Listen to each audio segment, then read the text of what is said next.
తిన్నవారా బసవన్న అంటే తిన్నా, పన్నవారా బసవన్న అంటే పన్నా అన్నట్టే ఉన్నది కాంగ్రెస్ సర్కార్ పని అని అంటున్నాడు మాజీ మంత్రి హరీష్ రావు సారు.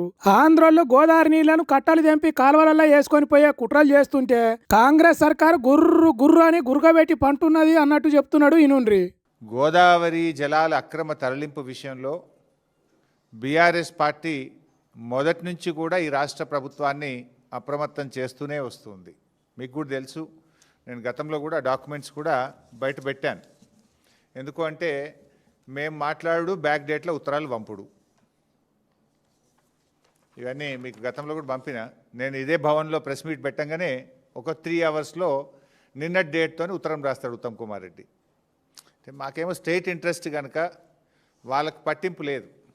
మేము పదే పదే ఆ విషయాలు బయటపెడుతూ రాష్ట్ర ప్రభుత్వాన్ని మేము అప్రమత్తం చేస్తుంటే ఇంకేదో ఫేస్ సేవింగ్ కోసం బ్యాక్ డేట్లు వేసి నా ప్రెస్ మీట్ అయినాక 5 గంటలకు 3 గంటలకో 4 గంటల తర్వాత ఇన్ని ప్రెస్ నోట్లు లెటర్లు కేంద్ర ప్రభుత్వానికి ఈ రాష్ట్రం రాసింది. డాక్యుమెంట్స్ కూడా అన్నీ నేను రిలీజ్ చేస్తున్నా.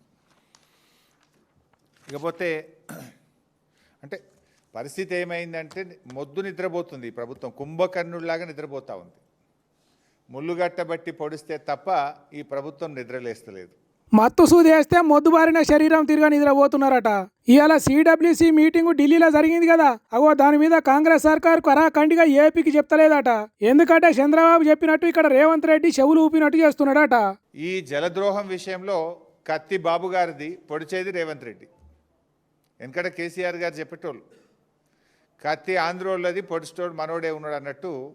ఇవాళ ఈ గోదావరి జలద్రోహం విషయంలో కత్తి బాబు గారిది, పొడిచేటోడు రేవంత్ రెడ్డి గారు. అంటే ఆంధ్రోలు ఎంత తెలియకల్లో చూడుండ్రి, మన ఏళ్ళతోనే మన కంటే పొడిపిస్తున్నారు. మరి ఆ సంగతి ఎరగాలి కదా రేవంత్ రెడ్డి సారు. కానీ ఇనుప ముక్క తూముల అడవిలా కట్టే ఇరికి అడవిని మొత్తం నరికినట్టు మన మనిషే మనకు ద్రోహం చేస్తున్నాడట. ఇంతకు జరుగుతున్న ద్రోహం ఏంటిదంటే ఈరోజు ఢిల్లీలో జరగబోతున్నటువంటి సమావేశం అది తెలంగాణకు మరణ శాసనం లాంటిది. పోలవరం నల్లమల్ల సాగర్ విషయంలో మొదటి నుంచి కూడా రేవంత్ రెడ్డి గారి ప్రభుత్వం ఒక ప్లాన్డ్గా ఆంధ్రప్రదేశ్ ప్రభుత్వానికి సహకరిస్తూ వస్తుంది. ఇప్పుడు ఆ కుట్రల తీరు మీకు తెలియదేం కాదు. ఢిల్లీలో మీటింగ్ జరిగినప్పుడు ఆనాడే బీఆర్ఎస్ హెచ్చరించింది మీటింగ్ పోవద్దు నువ్వు అని. పోనంటూనే మీటింగ్కు పోయిండు. సంతకం పెట్ట అంటూనే సంతకం పెట్టిండు. ఎజెండాలో లేనే లేదని బుకాయించిండు.